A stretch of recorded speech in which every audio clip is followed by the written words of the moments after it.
tayo mag-proceed with actual mixing, we have to be familiarized with the tools and equipment and even the glassware. Para po, pag nag-mixing na tayo, pag sinabing ganito, alam mo po anong tataputin. Ano po, hindi tayo mukhang Okay, sige po. Sige, let's start with the glasswares. Now, internationally, we have 4 types of glasswares or 4 categories. So, the group 1, the group 2, 3, and the group 4. The first group is yung tinatawag natin tumbler group. Ano po? Tumbler group. Pag sinabing tumbler group, these are the glasswares that has flat bottom. Ano po? Whatever size and itsura, as long as it has a flat bottom, that belongs to the group of tumblers.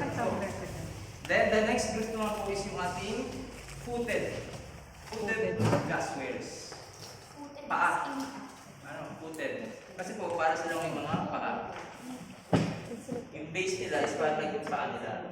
Then, the next group naman po is yung ating stemwares. Stem. Mga habang stem. Now, the difference between the footed and the stemware, maiksi ang stem ng mga footed kaysa sa stemware, mas mahaba po.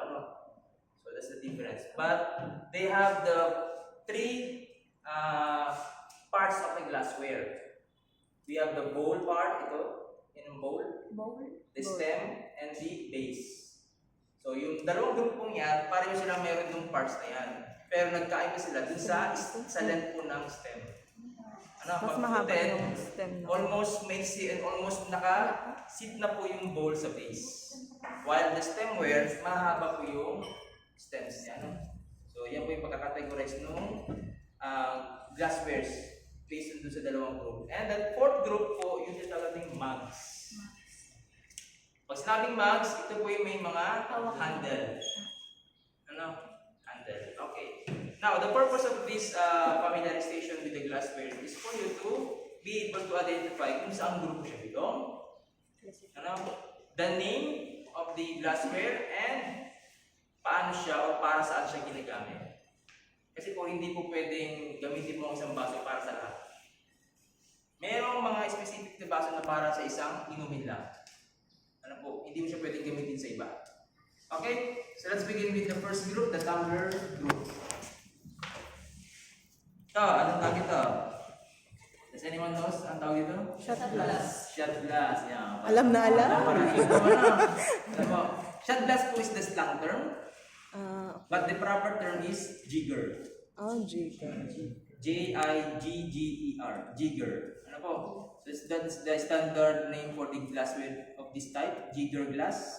So maraming klaseng jigger glass. Ito, kadalasan, ginagamit sa mga pang-shot ng hard liquor. Ito naman po, may mga light indicator for measurements. Okay? Ito naman mas mataas-taas ng konti, shooter glass po ang tawag dito. Para sa mga shooter cocktails. Iba ang mga nakita niyo mga layered na drinks, ibang kulay. Those are the shooter cocktails. So, purpose niya is para dito, para doon.